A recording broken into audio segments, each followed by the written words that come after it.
Good evening, everybody. Thank you very much for coming. In absence of Mr. Haywood, I will open up the school building committee meeting for the 14th of December. I'll turn it over to Dr. Hickey now.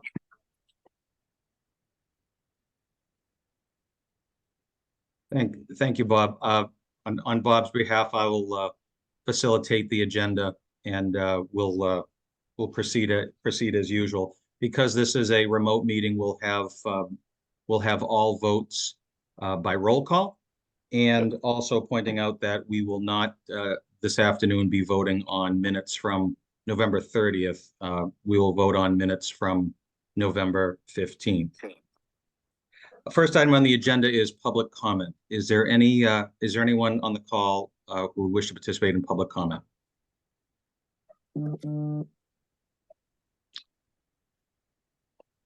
Okay. Item 2, project approvals. I'd ask for a motion to approve the school building committee meeting minutes from November 15th, 2023. So moved, Dan Salvucci. Motion, Dan. Situate Abington, second. Thank you. Second.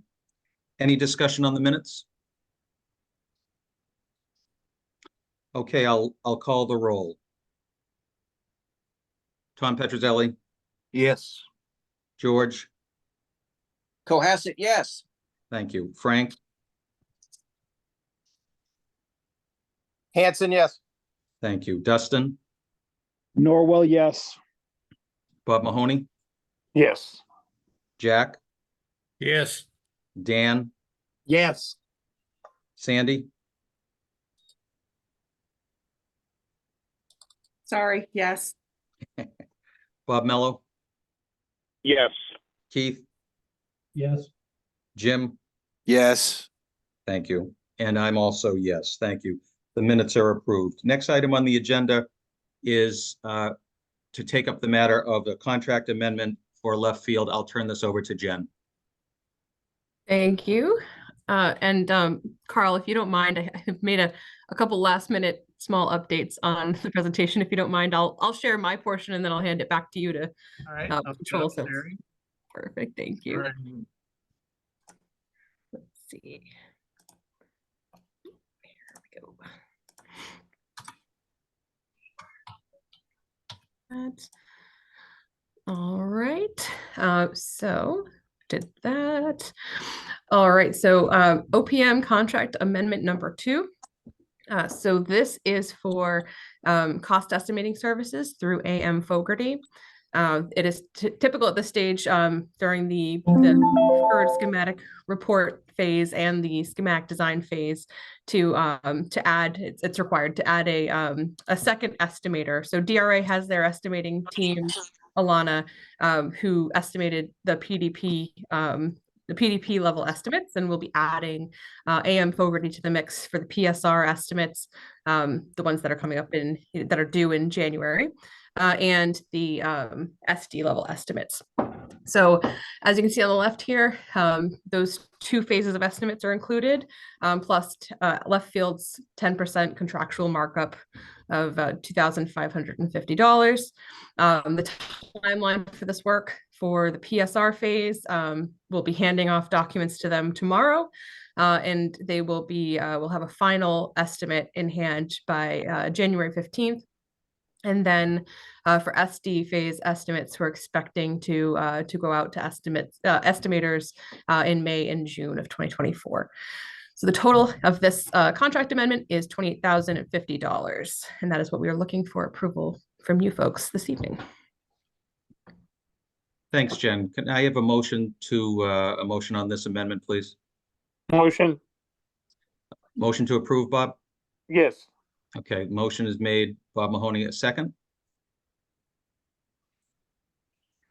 Norwell, I'll seconds. Thank you. Second from Norwell. Discussion. I'll ask the question, Jen. Can you, just to clarify, this is for Fogarty is essentially the estimator who will be participating in this estimation process along with DRA's estimators. So it's a quality control check. Yes, exactly. So they'll provide their estimates, DRA's estimators will provide their estimates, and then we have a meeting, a reconciliation meeting to go line by line and make sure everyone made the same assumptions. And to usually you'll start off with a cost that's a little bit further apart in the draft estimates. Then we have this meeting and they're much more in line with each other by the final draft. Thank you. Mhm. Any other questions or discussion? If not, I'll call the roll. Tom? Yes. Thank you. George? Yes. Frank? Yes. Dustin? Yes.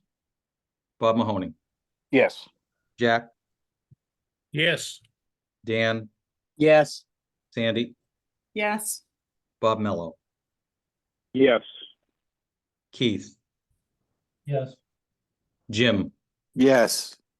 And I'm also a yes. That motion is adopted. Next item on the agenda under project approvals is invoices for left field and DRA. And Jen, I'll turn it back over to you. Thank you. We have 3 invoices this month in the total of $35,250.75. The first is left field invoice number 8 for November services in the amount of $29,000. Second is a DRA amendment invoice for, actually it goes towards amendment number 1 that was previously approved. This is in the amount of $4,677.75. And then a second invoice from DRA that actually goes towards amendment number 2 to their contract in the amount of $1,573 for a total, again, of $35,250.75. That's what we were looking for approval for. Thanks, Jen. I'll entertain a motion to accept the to approve payment of the invoices. Situate, Abington. Motion by Situate, second by Abington. Any discussion? Ken, I just have a question. Is this all in line? Well, that's Jim Coughlin, actually. Is this all in line with what has been going forward off of the amount of the total appraisal that you gave earlier? Yes, it is. So the invoices for left field, this is our base contract amount, and it is in line with the fee schedule that was proposed or provided with the contract at amendment 2 for left 1 for left field. Okay. And yes, DRA is charging the appropriate amount for towards those 2 amendments there. So no extras yet. No, nothing beyond. Okay, great. Thanks, Bob. Any other questions or discussion? Okay, so the motion to approve the invoices totaling $35,250.75. I'll call the roll. Tom? Yes. George? Yes. Frank? Yes. Dustin? Yes. Bob Mahoney? Yes. Jack? Yes. Dan? Yes. Sandy? Yes. Bob Mello? Yes. Keith? Yes. Jim? Yes. Thank you. And I am also a yes. Those invoices, the motion passes. Thank you. Next item on the agenda is budget update. Jen. Thank you. So this is where I tell you how it all fits in to the overall budget. So this budget does reflect the invoices you just approved and the amendment you just approved. So far, we are committed 74% against the total amount of the 2 million. And we've expended 33% of the budget. It's exactly where we would expect to be at this phase. So right now we have a total of the uncommitted funds in the amount of 512,000. We do have a list that we had we've provided initially that's included in the DRA contract that shows the anticipated extra services and reimbursables that will be beyond the DRA contract. So we'll see amendments that we believe will be totaling, well, it's 200,000 beyond what is committed currently or in the line item for DRA. So so that amount taken out of that uncommitted funds amount, we are left with available funds in the amount of $312,000 currently. We're in very good shape for going into the tail end of PSR and moving into schematic design. Any questions on the budget?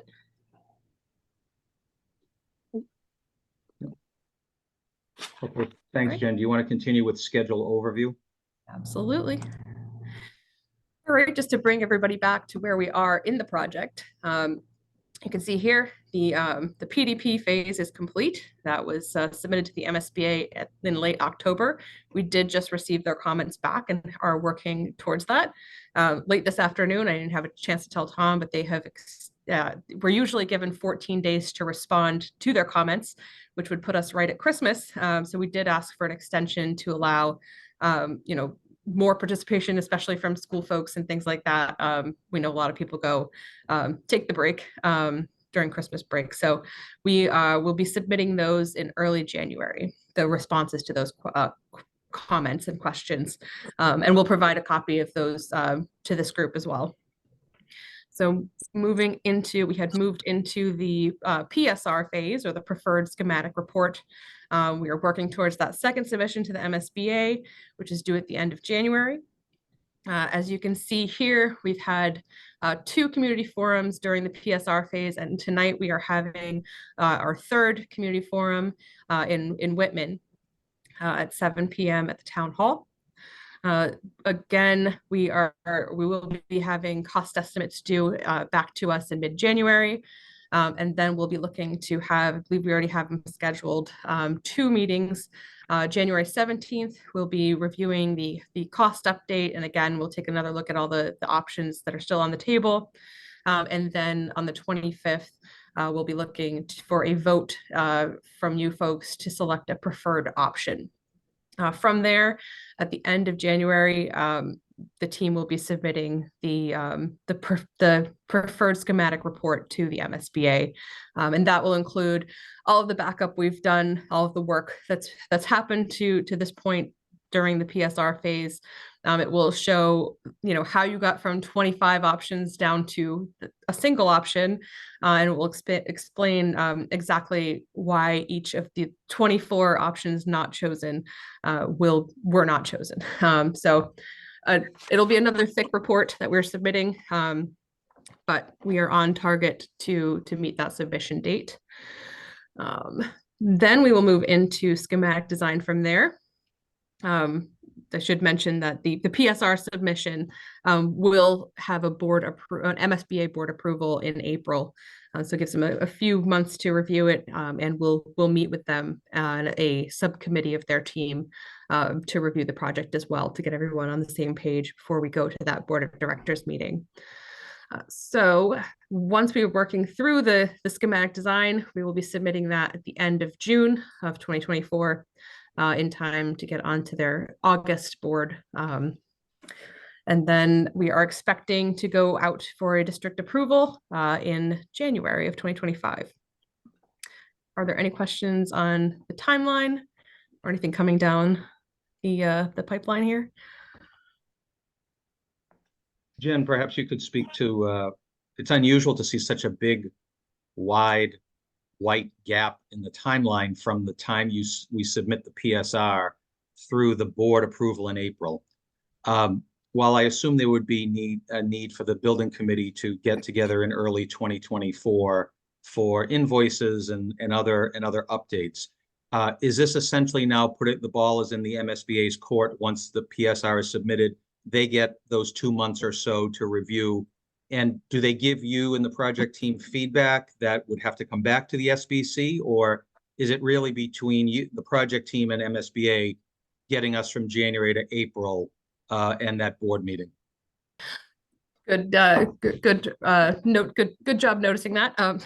So we are submitting on January 31st, but technically the MSBA for this submission would allow us to push out to the end of February to submit. What we're trying to do, we need a lot of time to start the schematic design process to start working towards the development of that preferred single option.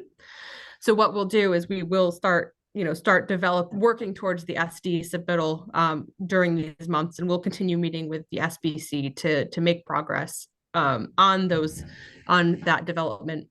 But there are things that happen with the MSBA between January 31st and April 24th. We'll have some meetings with them. They're called FAS meetings. They have two, and we will be on one of them. They don't tell us until the last minute what date we're on, but the dates are in March. So we'll meet with them in March to review the project overall. I would expect them to have some comments and feedback earlier than that, but that's where we get some of the bigger, the larger committees or subcommittees feedback and questions. So we will still be in production mode in February and March and April on the SD submission, kind of behind the scenes, but then also working with the MSBA so that they understand where we are in the process. Great. Thank you. Hey, Jen, this is Jim. Would we need any extension from the MSBA where the vote, where you're submitting the SD submission in June and the vote's not till January, if I heard that correctly? Is there an extension needed from the MSBA to make that happen? Yes.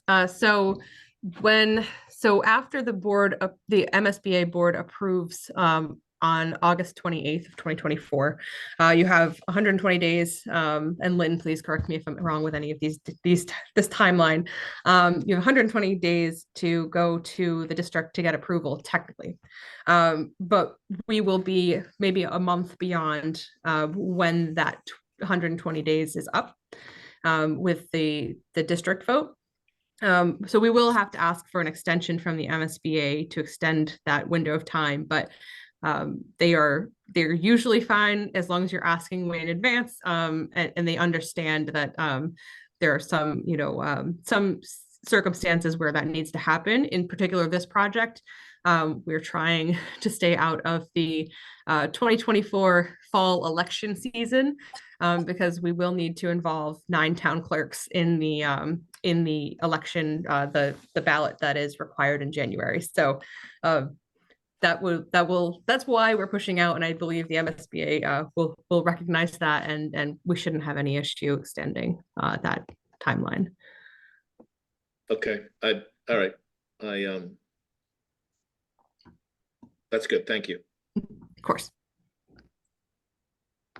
Thanks, Jen. Thanks, Jim. And incidentally, we did have a meeting this morning with our district town clerks and asked them for some feedback on. They learned a little bit about the process from our bond counsel, and they seem to coalesce rather quickly around Saturday, January 25th, 2025. So that's in pencil, not pen, but they saw a later January window, and that they saw that as being a potential good day for that. To be determined. We're well ahead of schedule on this, but they did coalesce around that, which was good to hear some feedback from them today. Great. Any other questions for Jen on the schedule overview? Okay, the next item on the agenda is one of the first of 2 action items for the building committee today, and that is to look at the construction delivery method, whether we should proceed with construction manager at risk or design bid build. You may recall Jen presenting some slides on this topic at our last meeting, and Jen will pick it up from here. Thank you, Tom. So as Tom noted, we did cover much of this at our last meeting. So I will be kind of glossing over some of these slides and keeping things at a high level before we get to some more project-specific impacts. So just to kind of remind everyone that there are general project risks regardless of your delivery method. These are some of the potential risks. I believe we reviewed some of these last time. And again, once we get through all of these, if I was too high level on any of these slides, please ask the question and I'll come back to them. So some of these, the CM at risk can help mitigate project risk. As we discussed last time, we have the opportunity to pre-qualify a CMR not just their, we pre-qualify either way, but we specifically get to pre-qualify the teams that are proposed for the CMR. And they're able to join us during the pre-construction project process, during the design process. They are able to confirm the existing conditions and provide other exploratory services if needed. They will be working with the team closely to design to the budget. It's open book accounting.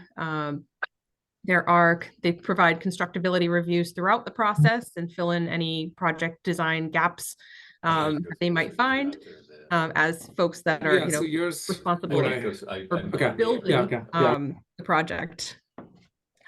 They have they're looking at this through a different lens and are able to provide more feedback.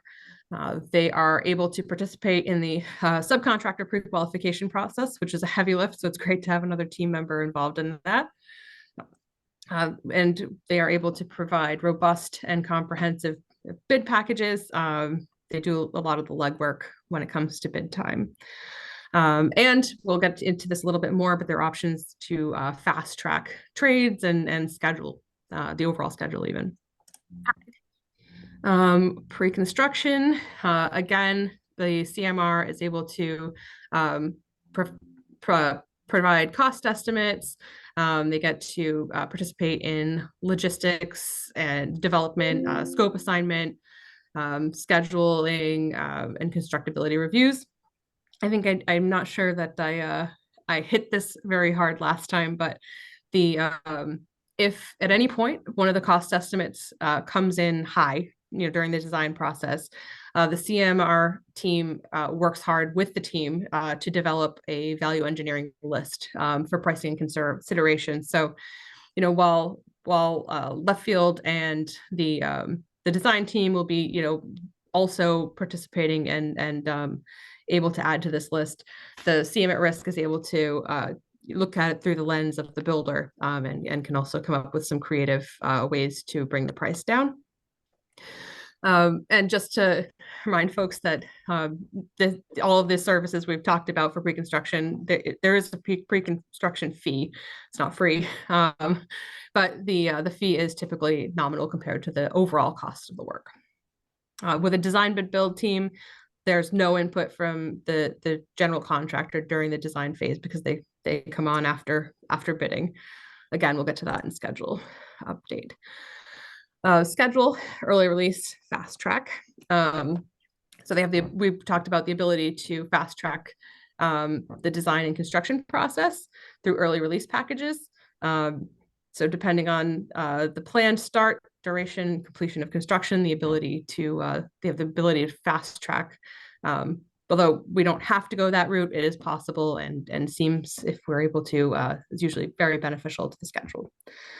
And therefore, the overall cost of the project. The advantage to fast tracking, I think I just said that. So with design bid build, construction commences after the bidding period and documents are complete. Drawings should be detailed and complete at that point. And therefore you get the cost, the cost at the time of the bid opening. Whereas the CM at Risk, I think I get to this in another slide, I'll talk about that in a minute. Cost and accounting. So the CM includes contingency within the GMP. We did talk about this a little bit last time to cover the work reasonably non-inferable from the design documents. So I think I've heard this described best as if you give a drawing of a car to a CM at Risk and it's missing a wheel, they know it's a car, they know there's supposed to be 4 wheels. So they include an allowance for that extra wheel. As opposed to design bid build, you hand them a set of documents. They're going to price those 3 wheels, and then that 4th wheel is a change order down the road. So the CMR really owns the intent of design in a way. The owner and project team interact with the CM to establish the GMP, which is that guaranteed maximum price contract we talked about last time. And then you should note that once the CM is selected at the pre-con phase, there is a level of confidence between the owner and the CM and the OPM that a mutually acceptable GMP can be reached. The profit or the fee for the general conditions are fixed costs.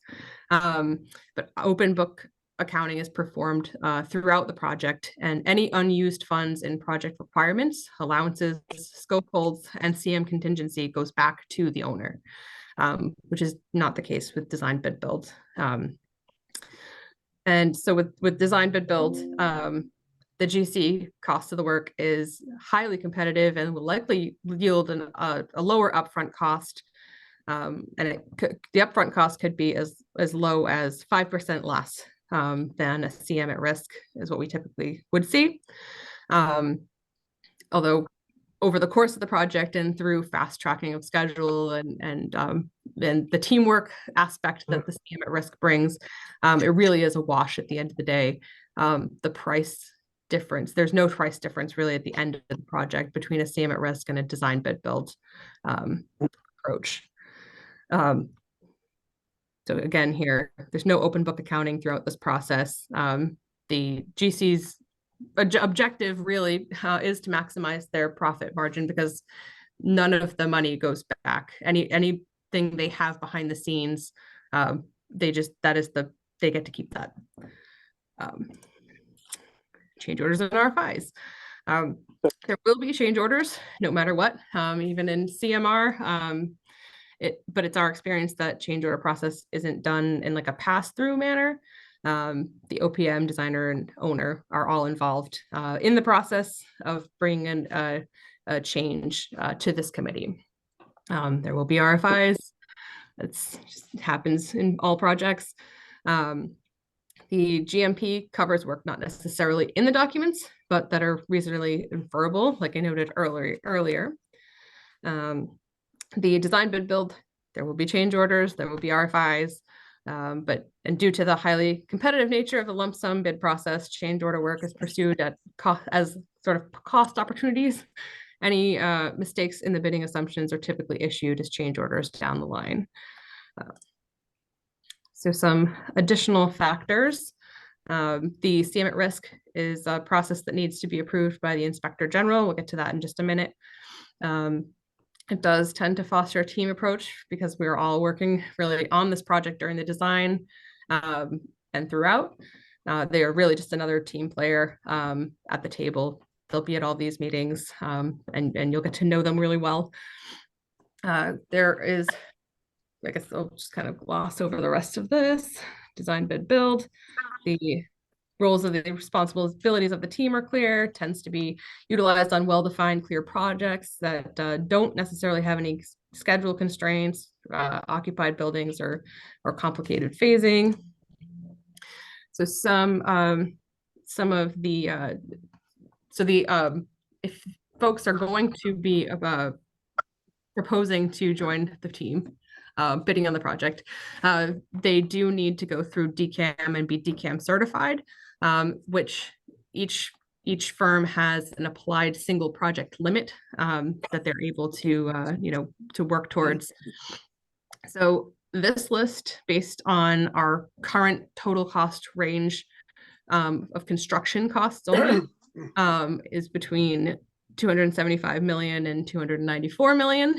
So this is a list of folks that have that range within their single project limit. There's a total of 13 firms on this list. There are 2 design bid build only firms.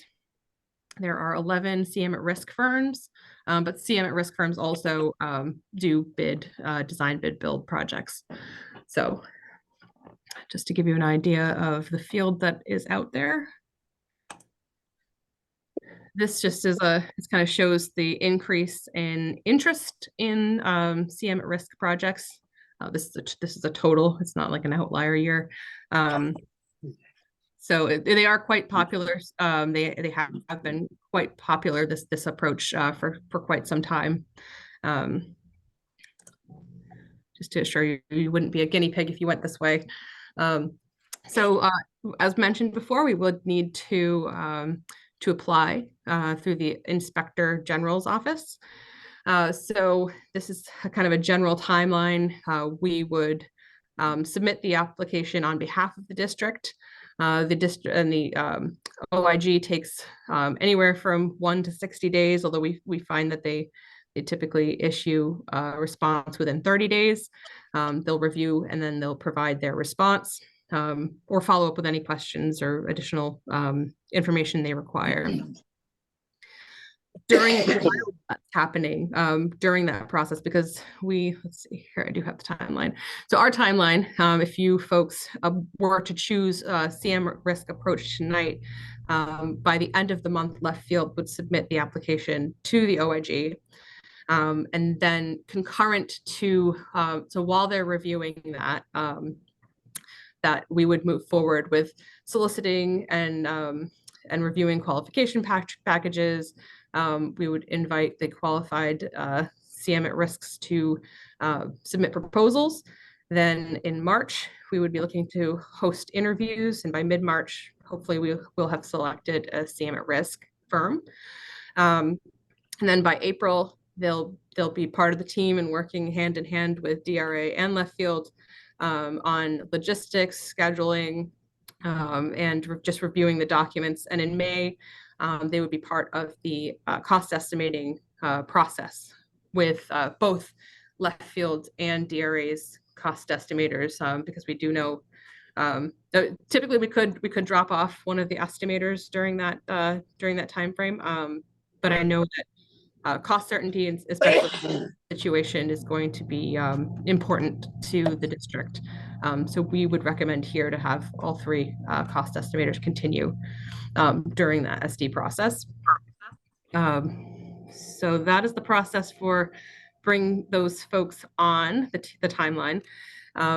As discussed during the budget portion, we do have a $312,000 available that are uncommitted funds for our feasibility study. And right now, we probably expect the CM at risk feasibility pre-con fee, just the portion for feasibility study, to be somewhere in the range of $50,000 to $70,000. Right now, we're seeing an approximately $20,000 a month pre-con fee for feasibility. So that would include April, May, and June, as we plan to submit the SD report at the end of June. And then if the project is approved, then they would be able to join back up with the team once the project is approved in January of 2025. So this is an update from your packet I sent a couple of hours ago. I apologize, I missed this slide. So I did want to kind of talk about this project and the possibilities of what an early release package could do for us here. So if we were to go with a new construction option, I didn't really want to get into the weeds of the what an ad reno project could do, because this is kind of a cleaner look of what you could do with schedule. So the top here, this top option is design, bid, build. And you can see 2023, 2024, up to this purple band, this is feasibility study. And this blue star at the end of the purple band is when we expect the district-wide ballot to happen. So that's January 2025. From there, we would move directly into design development and construction documents, and would expect completion of the design ready for bidding in early 2026. At that point, we can start bidding and construction, and we would expect around a 30-month time frame for construction. And once that building, so we're looking right here at probably a September. Oh, this is January. I apologize. September of 2028 building opening. It says 29. I'll have to double check what that means. Sorry. So September of 2028 opening. And then from there, we would demolish the existing building and construct the site and the fields. So with that, the next option is the CM at risk option, new construction again, starting with DD design development in early 2025, we would be able to start. This little blue band here is an early release package.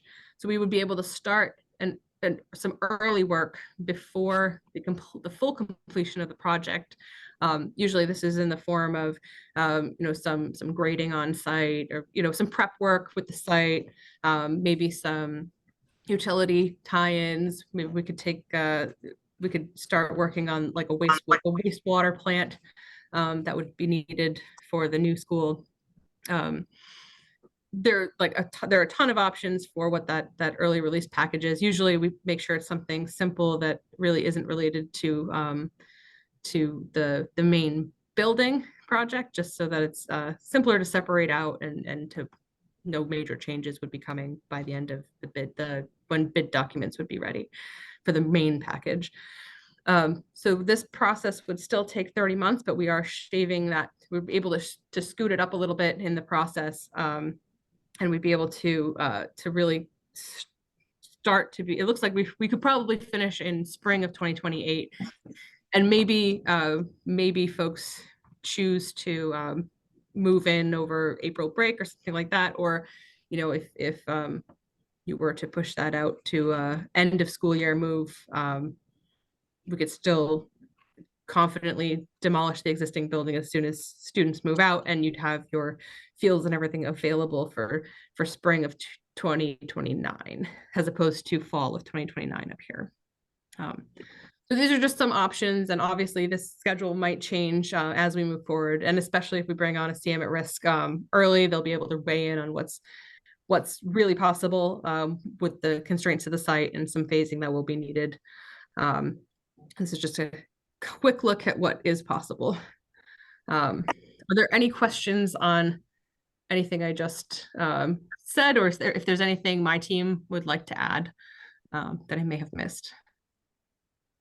Jen? Yes, Bob. I was asking Tom this question earlier. If we brought the CMR on earlier, would we be able to, just to get his opinions on whatever firm we take, will we ever get their opinions now and then not start the pay cycle till after approvals? Do they ever do something like that at all, or no? So we would, if we bring them on during feasibility study, we would pay them for their work during feasibility study, but we wouldn't really have to worry about the bulk of payment until so they would have a pre-construction fee until we get to bid time, which is a smaller amount. And then from there, once we get into construction, it would be a month-to-month requisition process. And Okay. feasibility, it's a 3-month contract, and you have the option to extend if the project is approved, but if it's not approved, the contract ends. Okay. Okay, and when does it appropriate to start? If we went with the 3 months ahead of, when would you start advertising for that? Let me bring back up to the, so if we approve tonight, and I can quickly submit to the OIG by the end of the month, I would expect to start advertising for this in January, and would hopefully have qualification packages before the end of January. And that's the first round. We get qualification packages, then the team reviews those, and we narrow down if there are any unqualified or not qualified firms that submit. We narrow down the list, and then we invite them to submit a proposal, and then host interviews after that. You'd want to have the CM on board by the end of February at the latest to benefit from using them in the feasibility study phase. Oh, so the first thing we have to do is take action whether we go with the CMR or the other one, correct? Yes, that is correct. I'll make a motion that we go with the CMR. Okay, thank you, Bob. The motion is to go the CMR route. Is there a second? I'll Second by second it. Abington. Second, Tom Petrozelli, Abington. And now we can open it up to discussion. Before any other questions, Jen, are you done with your slides? Was that your last slide on this topic? Yes, it is. Okay, thank you. Any other discussion or questions on the motion on the topic? Yeah, Tom, Danny, Yeah, Dan? can you go over the pros and cons of each one, Yes, I each can. method? Yes, absolutely. Let me just go back up to, actually, let me, 1 second. I'm going to stop sharing and pull up, thought I had my slides from last time attached to this, but I did not. Because I had some really good pros and cons slides from last meeting. 1 second. If I can make a comment, Dan, the big thing for me is that in your same question is the pros would be if we go with CMR, if we come in under budget, we save. If Right. we go with the other one, they get to keep. Right, exactly. I understand that part. I understand, but I'm just wondering if there's any other pros or cons on any of it. Any way to save money is, in my opinion, is the best way to go. And while I'm pulling this up, if Lynn and Jim want to weigh in on Yeah, pros the and only thing I cons. could talk about is, to me, the importance of this process, the CMR process, is, Jen mentioned the word cost certainty, and I know to the folks around this table, cost certainty, there's probably no more important, right, aspect of the project than that. And being allowed to bring on that CMR, the construction manager, in February, March, April, May, before, as you're pricing out that schematic design package, that's all the difference in the world, right? You get somebody who is responsible for that estimate because he's going to have to build it. And he's developing this estimate before you submit to the MSBA asking for your SD funding. And, otherwise you do it based on what, the architect's estimator and our estimator comes up with, and you won't know where you are with the actual contract or the other version until the construction documents come out. You already have your money from the MSBA. So this way you get real input up front before you set the amount with the MSBA. And it's to me, that input up front before submitting is extremely valuable. Okay. to having market input, right? Okay. All I'd right. also say that if bids came in high, instead of having to scrap everything and go out to bid again in a design bid build process, you can work with the CM to value engineer the project and save time without, and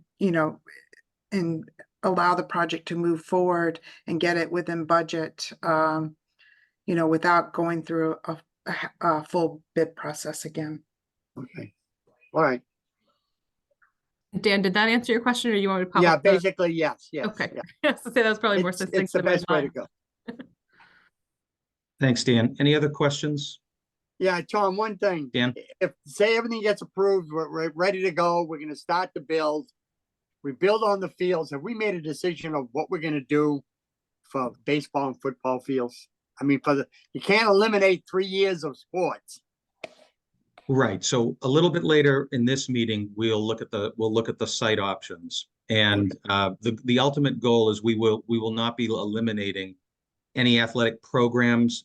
It is inevitable, however, that no matter what site option we choose a little bit later, of the 5 that have been revised and packaged together, Right. we're going to be the visiting team for a little bit. True, yeah. And I think a Unless we combination of stay in Hanover. there you go. Now, of course, I am speaking as if we are going with new construction, right? If we're going with an ad reno, I think that it preserves some of the fields in the back, although there will be it's a tight site regardless. So I have no doubt that if we went with an ad reno approach, and the first thought is, oh, the fields in the back, that's great. But the fields are going to have to be renovated, and the contractor is going to need space in order to do this ad reno. Right. And we're going to have to place modulars. So it's entirely possible that all paths are going to lead to us being the visiting team, but it's not going to lead to us eliminating student athletic programs. We just have to endure that transition for a period of time. And that transition, I presume, would be longer on the ad reno front in terms of the disruptions. Right, okay, thank you. Thanks, Dan. Any other questions? Okay, so the motion is to go with construction manager at risk. I'll call the roll. Tom Petrozelli, Yes. George, Yes. Frank, Yes. Dustin, Yes. Bob Mahoney, Yes. Jack, Yes. Dan, Yes, Sandy, Yes. Bob Mello, Yes. Keith, Yes. Jim, Yes. and I am a yes. Motion is approved, and we will go construction manager at risk. Thank you. Next item on the agenda is to move to design options. The building committee has a couple of topics to tackle dealing with site layout. One, and in whichever order the team wants to present. One topic is to look at the fields layout and the multiple options that they provided us. But DRA will also be giving us an update on questions from a previous meeting where they took a closer look at new construction design 2.0, and they evaluated the pros and cons of, we called it flipping the building. And if you are facing our new fake school from Webster Street, instead of having our gymnasium and auditorium, if you will, and the dining commons on the left side, the question was, would there be benefits to putting it on the right side, to flip it, if you will, benefits in terms of athlete traffic to fields and whatnot. So they're also coming today with a recommendation on how to proceed. What we would like to do is be able to have a consensus on that. So when they are submitting AR1, 2.0 and 2.1 to their estimators, that we'll know which side of the building do you want these spaces on, the left side or the right side. So I'll turn it over to Carl or Jen, however you want to tackle the next phase of this meeting. I'll take it from here, I guess, Tom. Thanks. By the way, the technical term for the computer operators is mirroring the building, which can flip the floor. We'll show you that in a moment. We flip houses and we mirror designs. Okay, I'm with you now. All right. So we do want to share with you the 5 different site options that we introduced last time, and we've refined and updated with your feedback and our additional thinking and all. And I just want to remind you of, again, some of the objectives. As was mentioned, we want to try and accommodate all of the athletic fields if we can, and certainly all of what you have currently, at least, and perhaps obviously with improvements. We do need to think about cars and buses, and again, that may be one of the more variable options, is exactly how many parking spaces we have. But the goal, at least the target, as shown in the chart, is to kind of keep the ratios that you have going. We actually did a comparison with some other recent regional vocational schools, and these numbers are in a similar ballpark to schools like yours. It may be high compared to a local academic high school where more kids are closer, and there may be carpooling. There's not as many co-ops or interns where kids are needing cars, and the students aren't coming from as far away, where more of them, particularly those that participate in after-school activities, even though there are late buses, but there's more sort of attraction to have student drivers. That's the bigger variable. The number of staff members and visitors is somewhat proportional, although again, your kind of school gets more visitors too than a traditional academic high school. So with that, I just wanted to remind people of that, and then to share with you. Let me advance here. Sorry, go this way. There were 5 options. Remember what the site limitations were as we looked at it before, the area of new construction. and then our landscape architects have worked to sort of clarify the options and package them. And I can turn it over to David Warner now, our lead landscape architect, to sort of take us through here, if you're available there, David. Yes, I am. Thank you, Carl. Good afternoon, everyone. Tom Mosley's on the call as well. He's been working closely with me on this.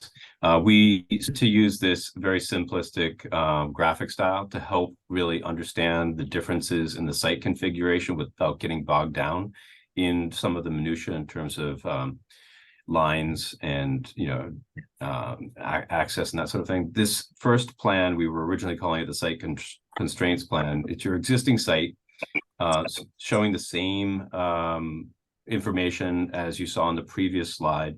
As far as the wetlands, it's all based upon the latest detailed survey that we have.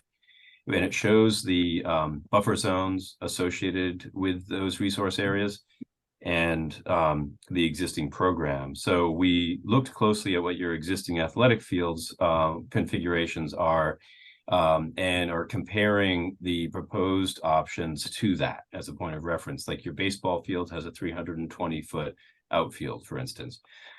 So we're comparing that. It also has an overlapping practice field on it.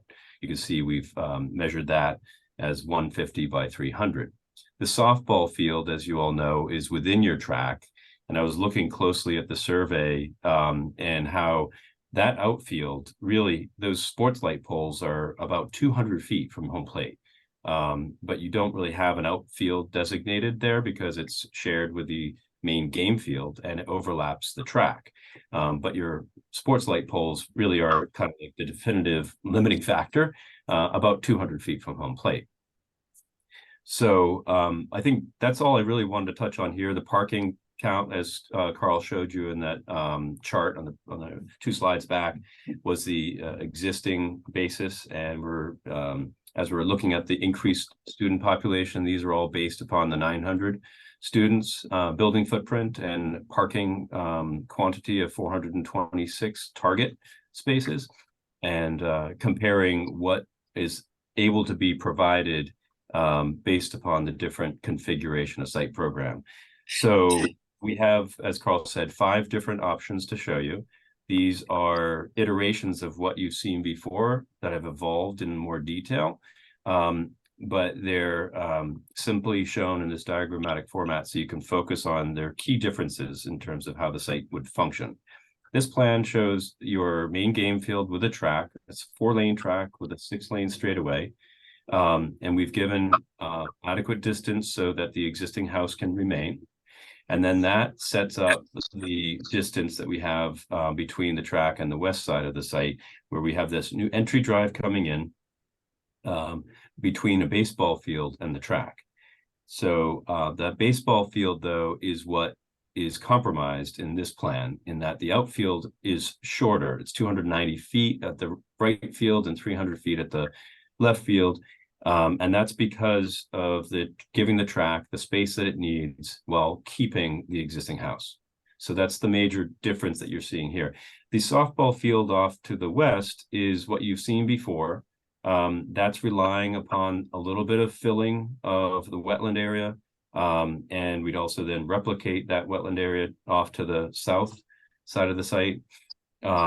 But because the net result on this plan, accommodating all of your athletic program, is that a reduction in parking, we have proposed 345 spaces or so. Of course, we're targeting 426. That 344 does not include the 99 spaces we're showing in that dedicated lot off of Main Street. So this plan would rely on that to meet your parking need. And so we're showing a pedestrian connection that would go across through some of that wetland filling and then require a boardwalk over the other portion of wetland to get to that lot and allow anybody who uses that parking lot to be able to get to the school while remaining on campus. Everything around the school itself to the back is the same on all of these diagrams. So I'll just point it out once. We do have some staff parking back there. This is obviously a restricted area that's going to be gated on both ends. So it will be for authorized users only. It will be where the buses come in, for drop off and pickup. It will be access to the shops. There'll be, we're showing a garage back there. There seems to be space for that and that little notch in the buffer zone. And one thing we've learned since we talked with you last time is that the wastewater treatment plant, which is going to be required based upon the gallons per day of this size population, needs to be outside of the 100-foot buffer zone. So, and the size of the square is something that's approximated, we believe is approximately the right size based upon what Mackenzie Engineering is telling us. It seems to fit in that notch at the back of the building, outside of the 100-foot buffer zone and away from the building.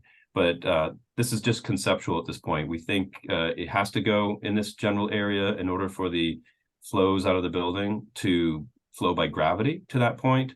And then, of course, it would be pumped up to leaching fields that would be under the main game field out front. So I think just to summarize, the circulation here you see coming in off of Webster between the baseball field and the track is kind of unique to this option, and how that circulates around in front of the school and heads back out to Webster Street by the existing house. And you want to look at the differences between these options in terms of how the site circulation works. This one, of course, that driveway requires the existing building that's shown lightly in a dashed line, obviously, to be demolished before the completion of that driveway. So during construction for this option, the contractor would have to be using the existing driveway around the outside of the existing building to get to the new building. A couple of things too, just to point out, if I could, David, we're also in all of these options showing this one footprint, which is for the 900 student enrollment. And it's also a discussion we'll have in a moment too about it has all of the high bay shops on the ground floor. And in looking at some of the compromises and constraints on the site that we're making, we're looking at the possibility of taking the electrical shop and moving it upstairs to help reduce the footprint of the building, even at 900, if it stays at 900 students. So we'll talk about that in a moment. But just to let you know that what's being shown is the larger footprint here and the larger enrollment. Because again, that obviously is worst case, and we want to test it for worst case to make sure that you still have options open when you're deciding, which enrollment as well as which design. And then the other thing, just to point out, down here in the corner in each option, we have just shown you the distances from the locker room to the fields in each option. And this lends to the notion about putting the locker rooms in the NC 2.0 scheme on this end of the building, because that puts it in closer proximity to the fields, generally in each of the options. But in this option with the core facilities in the middle, the exit from the locker room is in the center of the back here. So you're traveling around the building either way to get to the fields, just to point that out too. But that's a separate discussion from the layout of the fields and the roadways.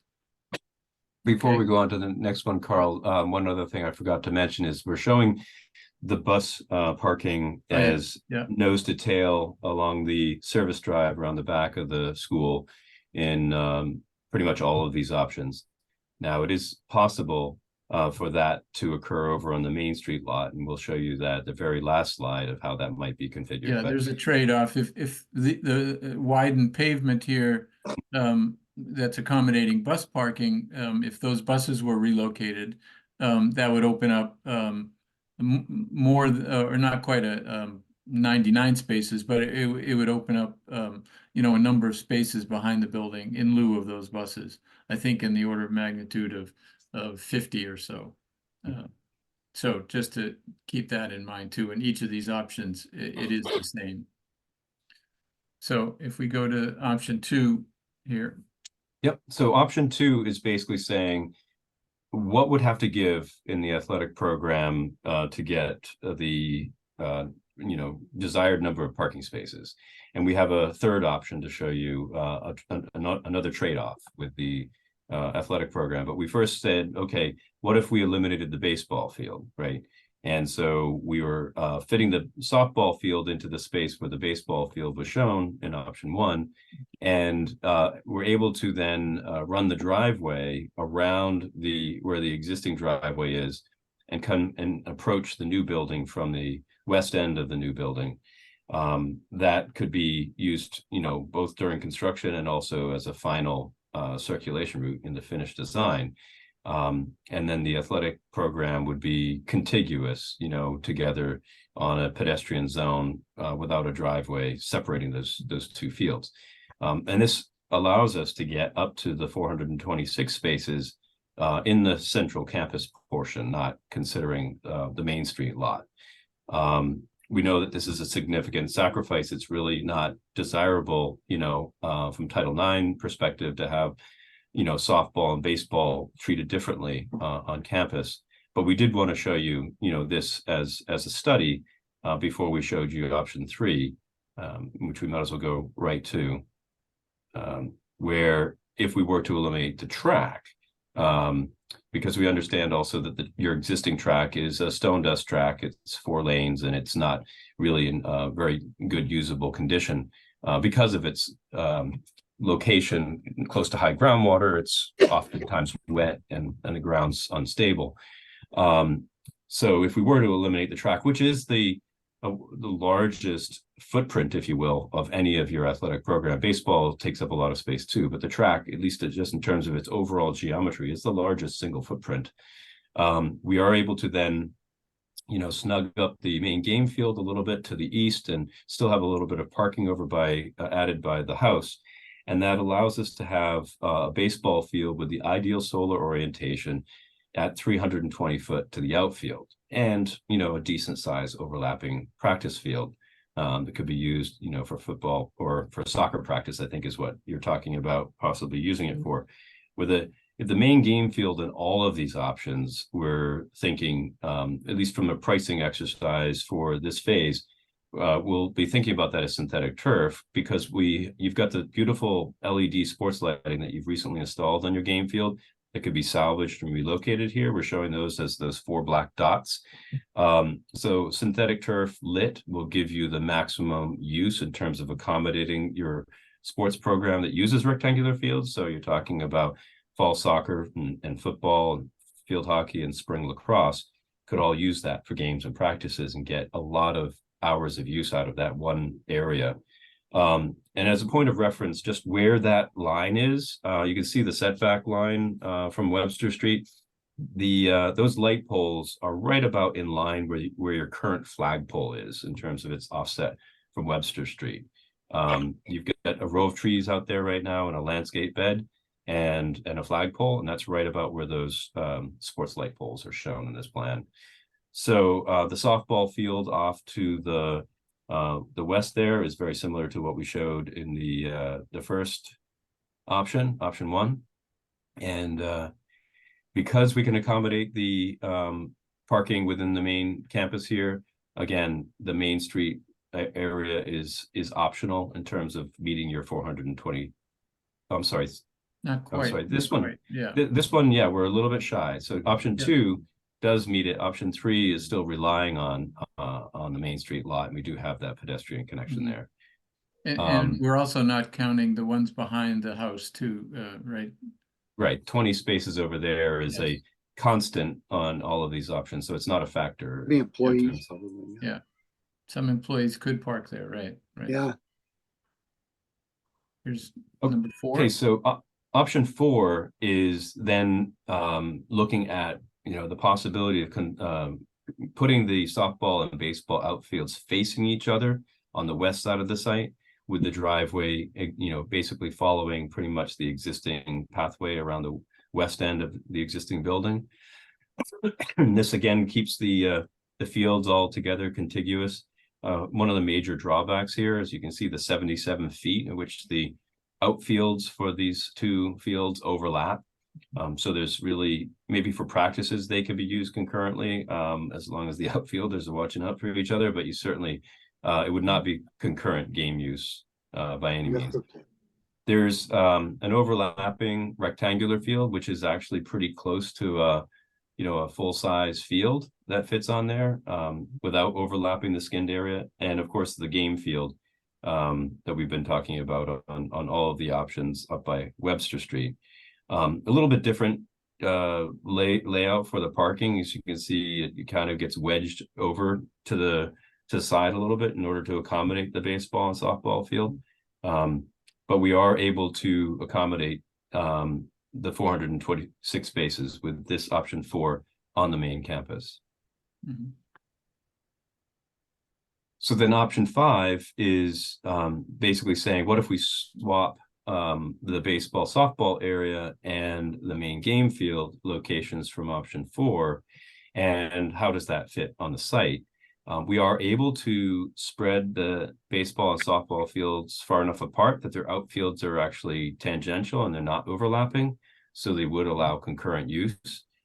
You would, be looking at, I think, portable outfield fences, for the spring season, but that could be removed, and then you have a very large rectangular practice field that doesn't overlap the skinned area of those fields. That would be very useful in the fall. And then we have the synthetic turf rectangle over towards the west side of the site, which then means that the driveway is coming down in between the fields again, as we showed you on a previous option. But it does line up very nicely with the way in which the driveway comes into the front and to the back of the building around that corner there. And as Carl was talking about, I guess with the mirrored option, if the athletics were down on that end of the building, that relationship to your primary game field, bleachers, press box, and parking is a really great adjacency. I guess you've put those dimensions in that lower left there, Carl, right? Right there. So 400 feet. Right. From the locker room to the 50-yard line, basically. Mhm. In each one. So And this one does meet the total parking as well. Yeah. So we did take the opportunity in this diagram, because the parking over on Main Street is really optional, to say, what if you did put bus parking over there? That we're showing easily about 20 spaces. Buses could line up along that line. You probably don't quite have that quantity, but 17, I think, is what you're looking at accommodating. And that wouldn't necessarily need a pedestrian connection across the wetlands, because this does allow for the bus drivers to park their vehicles in that first part off of Main Street on the right and the left has the same amount of about 8 on either side, 8 or 9 on either side, allows for the bus drivers to park their personal vehicles there and still navigate in and out with the buses. So that could operate independently from Main Street without having a pedestrian connection to the school, if that permitting for that crossing became arduous with the commission. So the rest of this, I guess, is the other thing I'd point out is that the parking here is a little bit more distributed, and I think that's a convenience or an advantage, in terms of where people are, particularly for athletic events, the facilities that they're using maybe after school, having vehicles, closer to where they're using it. The public is accessing the bleachers, for instance, and over by the baseball field. And I know what's been pointed out early on an earlier iteration of this diagram was the backstop in its proximity to Webster Street and the need for some additional netting for ball control. But we've done that actually on a few different projects recently. The most recent one is Sharon High School. I don't think I have a picture here as part of the presentation, but the netting can be virtually invisible. The poles you'll see, but the netting is something that is for ball control, can be very transparent and really not objectionable from an aesthetic standpoint. Could be similar to Fenway Park, where they have the netting up to protect the spectators now along the baselines. Yes, that netting. Yes, that netting is now commonly available and used on municipal projects, and more high schools are starting to use that type of netting rather than the thicker knotted nylon netting, which is much more visible and more prone to damage from snow and ice in the winter? So those are the 5, and we could stop here and take some questions. I want to let you know that we've also done this summary too of various criteria for the 5 options that we can help guide the discussion or answer some questions as well. But maybe before we do that, are there questions on any of these 5 that's come up? Hey, Kyle. Yeah, I just want to highlight something. I mean, I'm looking at option 1. Personally, I like option 1 because it gives us individual sports fields. It gives us a track. I think it's the best one, in my opinion, for us.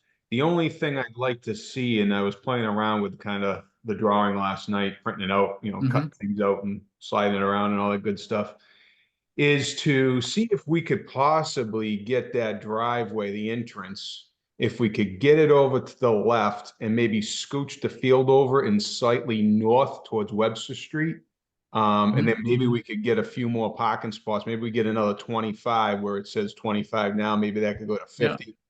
Again, I know I'm really narrowing it down, and you guys have all the stuff right in front of you, all the dimensions. I don't know if that's been thought of, if it's a possibility. Yeah, if we were to do this, Bob, here, because of the radii and so forth to come in and out in this arrangement, we don't gain all that much with the baseball field, which is already substandard. Right? In here, the home run distances are short for high school. Your current one is 320. That's generally the smaller size we see in high schools. They go 330 often. So to really make that work, we think if you really wanted to oops, sorry, I didn't want to go that way. I wanted to go forward here, would be if we could get relief and work out the grading to come in straight here, then we'd have a little bit more flexibility to gain some outfield distance on the field, or maybe shift it to gain some parking one way or the other. But this is problematic in a couple ways. There's in a relatively short distance, there's a fair amount of grade change there, and you might realize that the school did just go to the Conservation Commission to add those parking spaces off of your driveway now. And that was kind of the limit that they bought into at that time. So I'm not sure we could do a crossing, and we'd have to develop a bridge or something to come in straight to allow that to happen. But we understand that option 1 does, at least nominally, get you everything. Although, as we say, the compromise really is the baseball field is substandard. And the track is a 4-lane track, not 6-lane, but it is at least a full track there. I think about the outfield of that baseball field also probably needing a taller fence too, because it is short. Yeah, that's generally the compromise. So Kyle, how would you envision? So the buses come in the morning, right? They come in down this road here. Can you kind of take your cursor and show me the path of which in this one, the buses would come in and drop off at the front in the morning, we would envision, and then leave wherever they're parked, or they'd go around if they're parked in back and park in back here. But they could drop off because generally they don't all arrive at the same time, right? So there's not a lot of queuing there necessarily. But if they were to go around, they'd come around this way, around behind the building, and there's several entrance points on the back of each design to allow students to enter into the back. And some may actually enter directly into their shop if they're on shop week, coming from the buses behind the school. And in the afternoon, again, depending on where they're coming from, but the buses would queue up along the back here. On backs, it could be on all 3 sides, not just the back, but the sides too. There are major corridors coming out on the ends as well as several in the back, and the students could, again, with the buses traveling clockwise around the building, then the entrance door is on the proper side for them to enter the buses. So on all designs, that's the original envision. I know then leaving, it does get to be a little complicated because now if parents are queuing up in front of the school, they do have to leave a gap to let the buses get by and leave, you know, during departure time. So there needs to be a little supervision of that crossing. It's going to happen at some point in any of these designs, even in ones, you know, that where it looks a little smoother with the traffic and there's a long road for parents to queue up on here. Obviously, at this intersection, you still have to leave a gap for the buses to get out. And as we said, every driveway would be designed wide enough to allow that to happen. So even if there are cars idling on one side, the road is wide enough for a passing vehicle. Thank you. Okay. Other questions? Yes. Go ahead.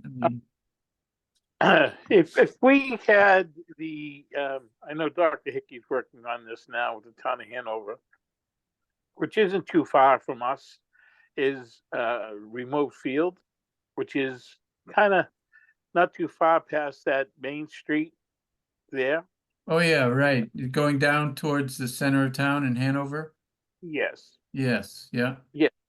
If we were able to obtain that portion of that there with the field there for softball, eliminating softball and out of our plan, and because it's not even a half a mile away. It's really very close for transportation wise, and if we were able to get a walking path through that thing over into Main Street and out, I don't think I think we get more congestion with the people that would want the parking there rather than just an open field or something. That's just my personal opinion. And if we were able to move the football field over to the right with the track, right? So you're eliminating that. Yeah, that's a challenge, Bob, in terms of dimension. As was mentioned, oops, let me go forward here. The track is really the largest footprint, and trying to fit it in on this left side, we're going from one wetland to two more wetlands down here. It's really a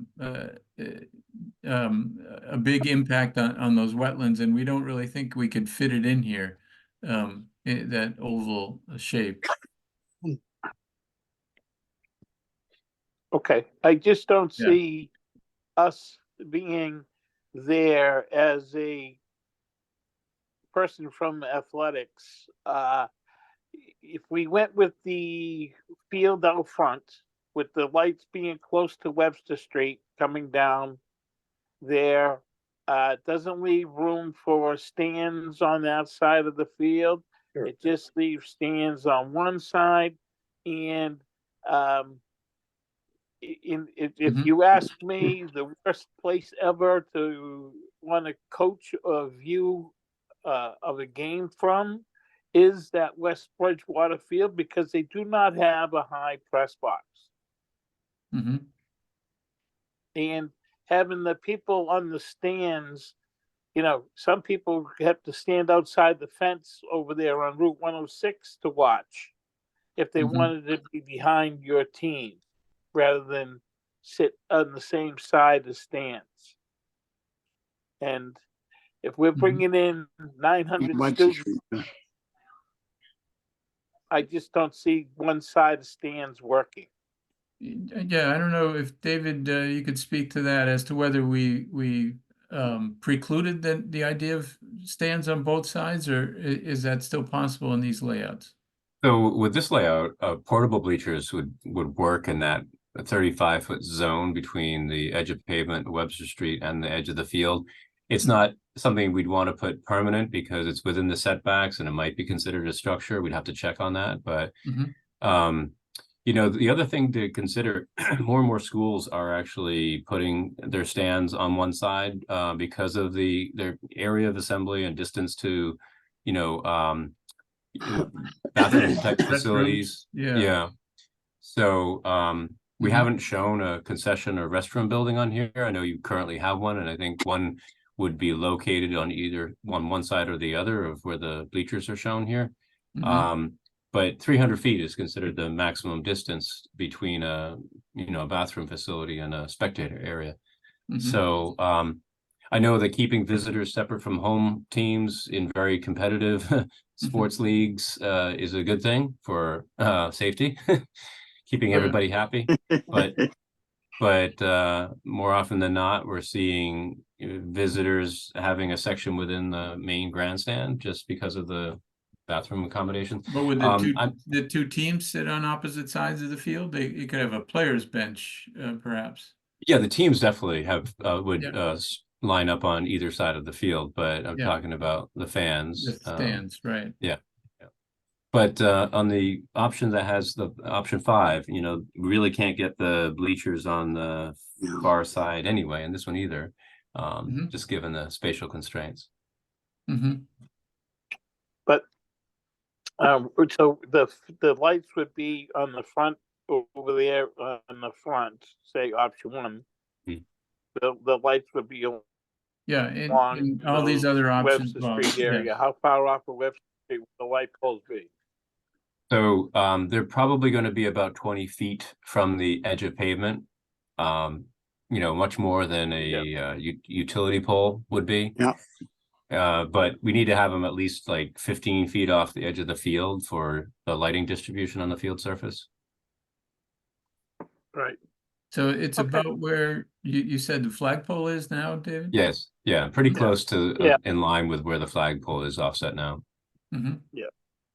That's a good benchmark. Yeah. Wow. Okay.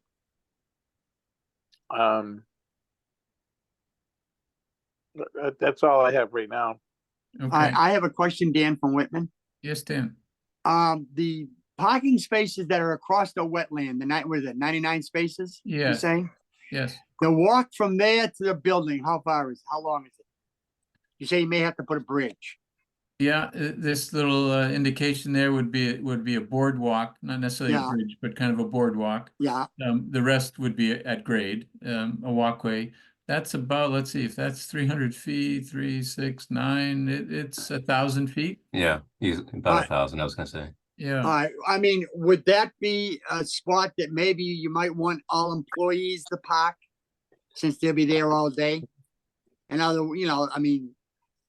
and they don't have to go back and forth to their car. I mean, they drop off in the morning, they work all day, and then after work, they go pick it up. Well, I work for a supermarket. My employees park behind my store, Yeah. not in front. That was for the customers. I think Keith Boyle just volunteered for that, Dan. His pickup Yeah. truck would take up at least 50 of those spots. So that's a good idea. Yeah. I was gonna say the students would love you, Dan, because most high schools would say that's student parking. You make the young, healthy students walk the furthest. Well, I'm just thinking of someone that's gonna. Well, I suppose students are there just as long, but teachers get Yeah. earlier and leave later. So Yeah. Dan, if I could just jump in on that, I think that 99 space area is great to have in our back pocket as other parts of the site development emerge. I know administratively, one of the things we would be looking at is the general supervision of if we were to use that for parking, like you said, Dan, who would be parking over there? Do we have the right to light that area if it were staff? If it were, if we used it for buses, if we used it for a very narrow practice field, I think it's good to have that in our back pocket. And if I could use that, it's just an opportunity to ask a quick question, to continue with Dan's thread on parking. Carl, you commented earlier about if we move electrical to the upper floor, we can put a high bay shop, and it shrinks the footprint. Yes. Even though in the lower right corner of all these slides, there's a proposed number of spots. Is it reasonable to say that if that drawing were to be developed, we would have more spots than what is currently put? Or is Yes, we think you could gain somewhere in the vicinity of 30 to 40 spaces. Okay. I think that's an important point Yeah. to just Yeah. to, it doesn't, and I'm not saying it Yeah. should, it's just important to mention that as, Yes. because I personally have been spending, my mind goes to the track, the Mhm. parking, the track, the parking, Right. and it just, I just bounces back and forth. But when Carl mentioned the opportunity to find more capacity, still the 99 over on the side, well, let's see what that's going to be. But knowing that we could actually find some capacity, now I'm taking the number 30 or 35 or whatever, and now I can add that to the proposed numbers. Mhm. And so for options, I'm looking off my cheat sheet here, for options 1 and 3, where the number of spaces fall below the 900 target, Mhm. I can add 35 to that. And that, I think, to me, that says to me, and I think it's worth mentioning that if Yeah, we ended yeah. up with the lower number, the parking estimate is about 40 spots different, I think. So it's the target for 900 students is like 426, and the target for the 805 or thereabouts was maybe 40 or so less. So 380 or something. Yes. in the 380s. So anyway, so I just wanted to throw that out there, that if we do shrink the footprint, there's some found space that could show up on future drawings. Yeah. Right. You know, Right. to our advantage. If we end up going with an option where the proposed parking doesn't meet the target, there may be some found space later on. Mhm. Mhm. Tom, Dan again, I have a question for you. How important is that track?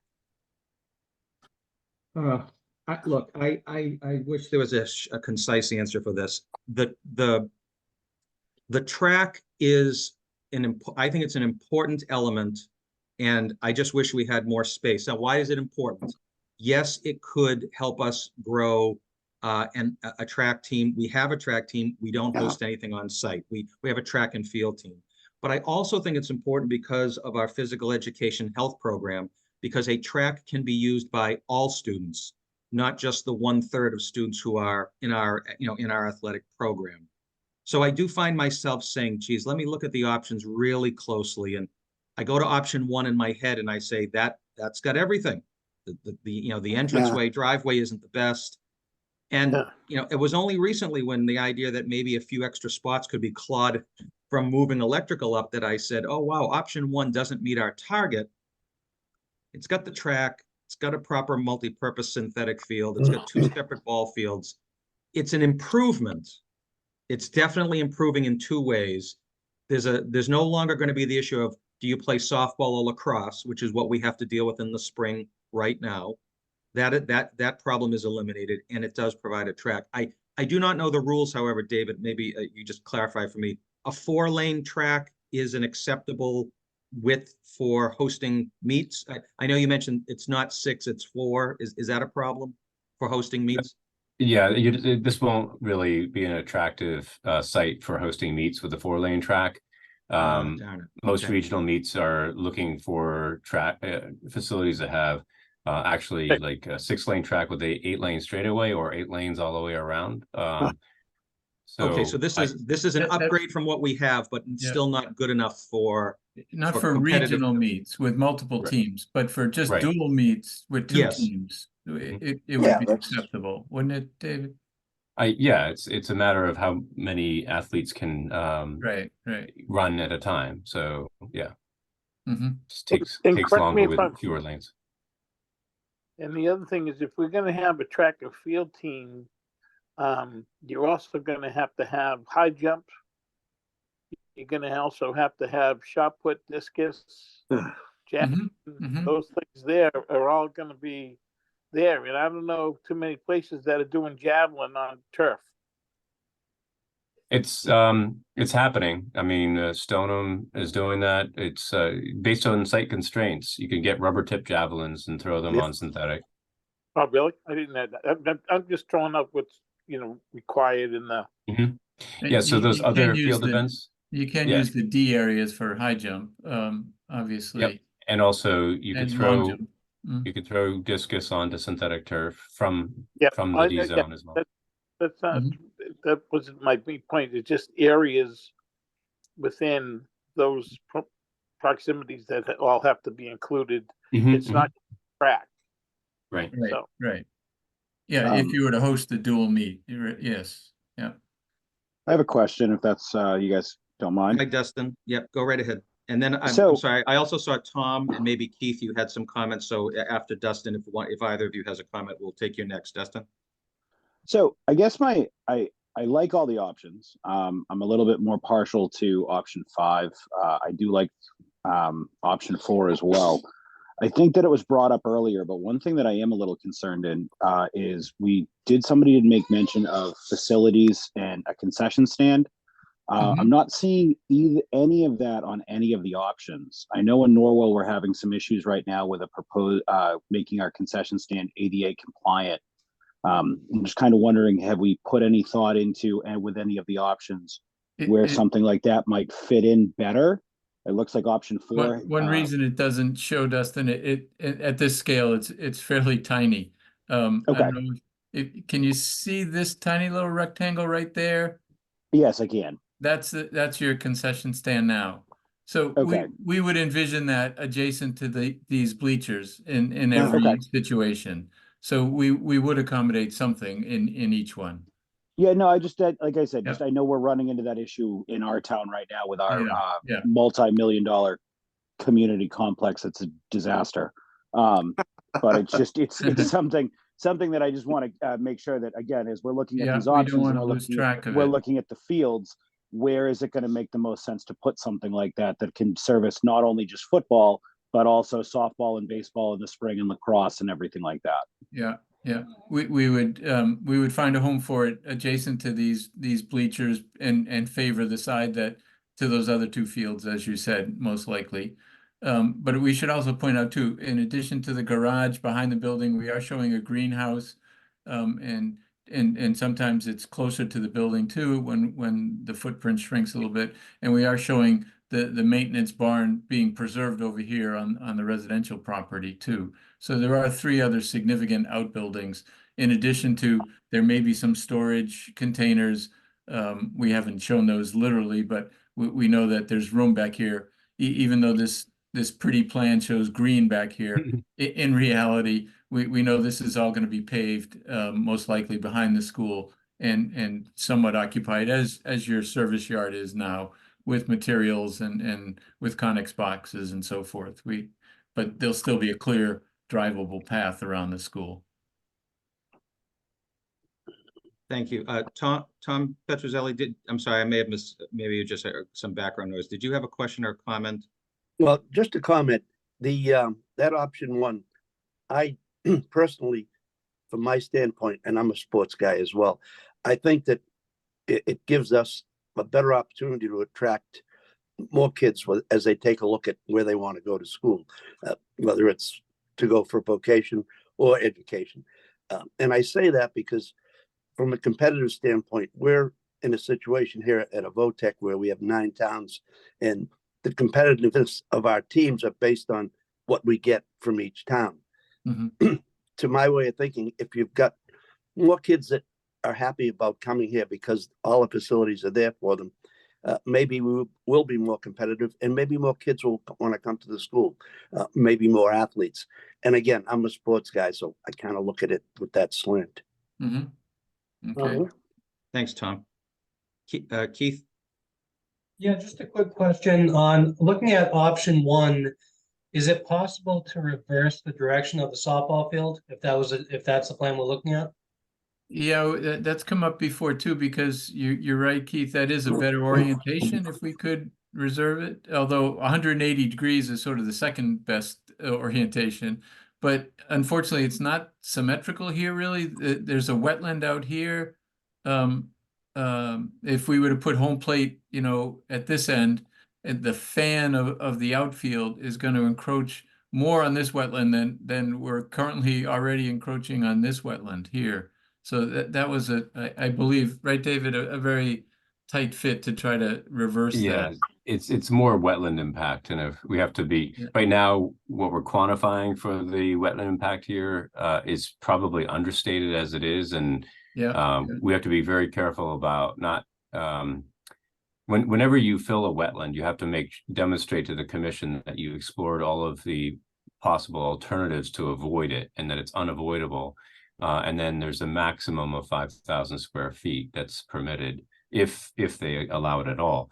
So we want to be very careful about not committing to a plan that assumes something that is going to get denied down the road. With the direction of the field as it is now, will that impact the likelihood of an afternoon game based on the sun direction? You should remember too that north is not straight up on this plan. North is diagonal here. So the west afternoon sun, it's going to be in the what is it, the third baseman's eyes, not the batter's eyes or the pitcher's eyes. Yeah. Okay. Third base and shortstop throwing to first is going to be towards the sun, but. But the first baseman can see the ball coming, and the batter can see the ball coming. So yeah, pitcher, batter, catcher, and first baseman are kind of your key. This orientation of the baseball field with the pitcher throwing, towards the batter in the, what is it, the south, slightly east of south direction is the ideal. Yeah, it's pretty close to the ideal because you're, particularly in the spring, the sun is at 3 o'clock to 4 o'clock is kind of your angle of the sun 30 degrees above the horizon, which is the most challenging. And in this situation, that's not nearly a problem. And also you think about it, along this side of the site, you've got the existing trees, which are also going to help to intersect the sun angles once they get down to that lower angle. Thank you. Carl? Yes. Thanks, Steve. Bob? Yeah. Just have, now that we talked about flipping the side there, the locker rooms being over, if you're looking from Webster Street in to the right, where is the gym? The gym is above the locker room, so it's right here. Okay. All right. I'll skip ahead and show you that plan, Bob. Right here. So this is in the same orientation as that site plan. So these are the locker rooms. There's the exit from the locker rooms. Both the boys and girls have direct access outside. Once they put their cleats on, they go directly outside there. And then above this, on the second floor, is the gym itself. There's a dedicated stairway to get from the locker rooms for the the basketball, volleyball players, whatever, to come from the locker room up to the gym. There. So that's how that works. So if you can sort of keep that image in your mind, it's the same orientation. So that exit from the locker rooms is like right about here. And would the gym size be compatible for the 900? That's right. Yeah, the gym doesn't change from 800 to 900. Okay. The locker rooms, technically, you have a few fewer students. The locker rooms get a little bit smaller, but in the way that we're planning the gym on the second floor above the locker rooms, pretty much for the 805, the lockers are going to be roughly the same square footage in either case. Okay, thank you. Thanks, Bob. Sandy? Sandy has her hand raised, yeah. I think I'm just putting a plug in. I'm putting in a plug in for a plan that includes a track. For the reasons that Tom has already stated, but I'm just going to restate them in my own words. Very supportive of all athletics on and off our campus. We currently have lots of sports that currently engage very successfully off campus, including our swim team, our hockey team, and our cross-country team. But the track itself is really a heart of our community for athletics and a whole school, not just through our PE health and wellness program, but opportunities for walking clubs after school, for counselors to use that space, for opportunities to walk with kids when they need a space to get out and think and talk in the fresh air. So I'm just putting in a plug for that as something important to our whole school culture and athletics as well. I like the idea that a 4-lane track can allow us to have meets at our campus, as long as there's space for the other field events. If we're having, just Blue Hills or just Upper Capes, and that we would have to defer to someone with a full-size track for larger meets. Thanks, Sandy. Any Any other questions or thoughts on these options? I think option one. So it sounds like if I could take a stab at summing up the kind of consensus for having as much as we can on one site. So that includes a track, a baseball field, the synthetic field, the softball field as well, maximizing the parking. The one compromise then would be in this option number one is the size of the baseball field. And I think we'd want to work on, from a design point of view, just the flow of through the driving then too, if we were to go with this option. But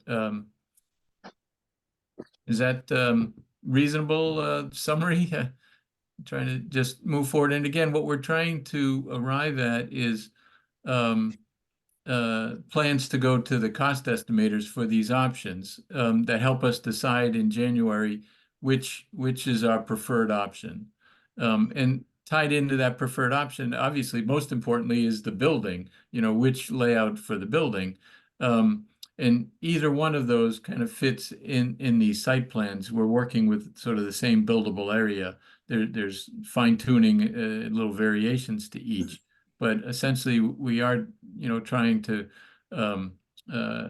give direction to our site planners so that we can give direction to the cost estimators. And from that point of view, having a track is maybe the one item that's a little bit of a cost difference from these 5 options. The track itself, just building it, paving it, rubberized surface for running. Otherwise, the cost of these options is probably all pretty comparable. But if we're favoring having a track, we could, make sure the cost estimators include that at this time then, if that's the way the committee would like to go. Well, Carl, on that note, walk us through what happens after, if we make a decision, if we come to an informal consensus or we have a recorded vote. As we go through the design process, schematic design, we've got to make the parking fit. We've got to choose an enrollment number. Enrollment number has an impact on parking. I don't want committee members feeling that this is their last opportunity, or it's the last opportunity to weigh in on the configuration of the site, unless it is. It's not. Okay. Again, the preferred option, the MSBA would look at the scope and say, well, in your preferred option, you picked NC blah blah blah and at XXX enrollment. Those are certainly kind of the fixed preferences. Whether they'd say, well, in your preferred option, you did show a track, and if we were to change our mind, during schematic phase, that might be a little bit of an issue with MSBA. That's a scope item. But if we were to tweak things and just, how it's arranged and exactly how many parking spaces and where the walkways are and where the fences are, that's not, we're not finalizing that today. Okay. For instance, option 3 is essentially option 1 without a track and with a properly sized baseball field. So, I mean, I'm not saying that you pick off the menu necessarily, but there may be some adjustments. This is an example of, oh, look, they found some parking spaces. We the track goes. I'm not advocating for that, but as long as I just want committee members to feel like we've got to move to at least an initial placeholder decision based on what we are feeling and seeing right now. Other puzzle pieces are going to have to fall into place. But for now, knowing that it's not the end of the conversation on this as we go forward. Are you looking for a motion on this right now, Tom, or are we? What do we want to do? I would think that if it would, I think to record the position of the committee, and again with the caveat that this is something that is not. It's not the end of the conversation. It's the end of the conversation to get something to estimators. So I think that's worthwhile, Bob. All right, I'd like to make the motion to accept option 1 as our site plan. I'll second that from Abington. A motion from Bob and a second from Tom. Thank you. Any further discussion? The motion is that we would have the estimators do a deeper dive on option one for purposes of estimation. Yeah, I'd like Dan- to, I'd yeah, like to Dan said amend what that you- motion. I'd Okay. like to amend that motion to be 900, No, option one with 900. Bob, if I could just quickly comment on that amended motion. We're going to tackle the enrollment number on the January meeting because we'll have revised cost estimates. And I guess the good part is that we can make these decisions separately because the site and the enrollment, the site can remain the same. And if the enrollment is 900, so be it. It can be 900 with any of those 5 options. Mhm. But I think the enrollment question was something we have to tackle next month. Well, I was just wondering if that's the reason why I said it is because of the parking issues, you know what I mean? So that's all. Okay. But I'll just go with the regular motion, it's fine, that's all. Okay. Okay. All right. Thank you. Dan? yeah, I just have to agree with Sandy. I mean, the track I think is important. And the fact that the track and citizens can use it and it's out on Webster Street so they can feel safe. So, you know, it's close to the street, so it's not tucked away in the woods, so they have to worry about something. Mhm. So I agree that the option one, what we're looking at right now would be the way to go. As far as the student number goes, we're gonna have to look at the cost aspects of it because you got a few towns that are in the middle of building projects as we sit and discuss this, and I want them to approve what we're doing and not feel as though we're going, you know, we're forcing them out of their homes. Everything you see on these plans is 900, the size of the Yeah. footprint of the building. Yes. So it would not get any bigger based on the enrollments that we're studying. But at least the project team called out the larger option for ease of, you know, measuring capacity and whatnot. Yeah.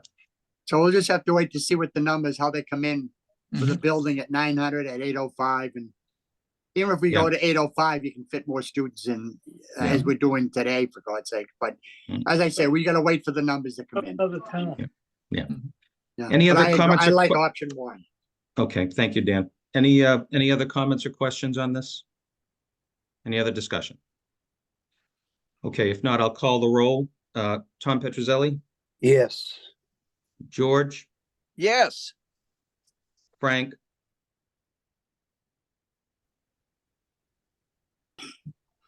sorry, I've got to just check my screen here. I might have.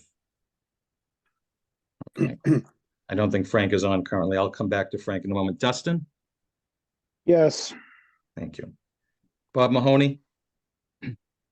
Yes. Thank you. Jack? Yes. Dan? Yes. Sandy? Yes. Bob Mello? Yes. Keith? Thank you. Jim Coughlin is not on the call at this point, and I'll vote yes as well. That motion passes for option one. I think under this last item on the agenda, Carl, did we want to address the issue of confirming that the orientation, the mirroring of version 2.0, the one that you showed a little earlier, that's on the screen right now, that it would be the position of the building committee to move forward with this mirrored option, so that when we finally do get cost estimates in, we'll get a cost estimate on the AR1, the ad reno. We'll get a cost estimate on the 2.1, which puts the gym, auditorium, and dining commons in the center. That has not changed, but that when the 2.0 version is evaluated by estimators, it will be what you see on the screen. And that is with the dining commons, the auditorium, the locker rooms, and the gym on, if you will, the left side of this drawing. If I could be so bold too, Tom, I also mentioned about the electric shop. And maybe it's reinforced by the vote you just took on option one, where the consensus, the feeling is, you know, we want to get as much as we can on the site, the track, the baseball field, the right number of parking spaces, that shrinking the footprint of the building seems to be in line with that tendency. So we would suggest that as shown in this option as well, this plan, this is the first floor plan. Here's the second floor plan. Here's the third floor plan that actually has the high bay electric shop at that level, right adjacent to an elevator.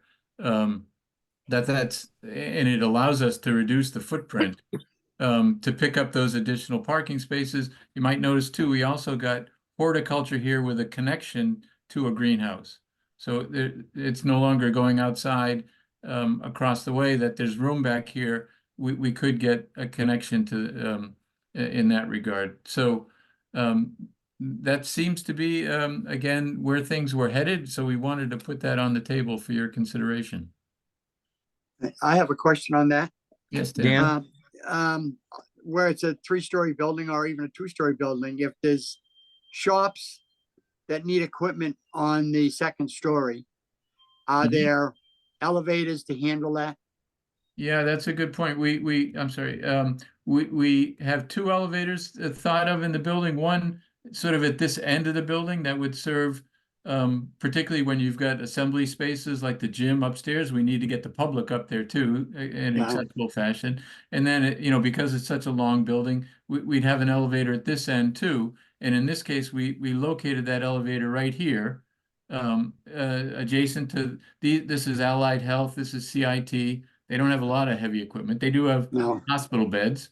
Those have to get up there. And graphics is at this end. They do have sometimes some big printers or plotters that have to get up there. So what we've done in other situations is we don't go to literally a freight elevator, but we'd go to an oversized, sort of the largest passenger elevator that obviously can take the weight and confirm. But one of the reasons we thought of electrical being a candidate to be located here is because it doesn't have a lot of heavy equipment in it necessarily. It's got a lot of wiring booths, it's got tables, it's got, tools, but not a great deal of some power panels and so forth.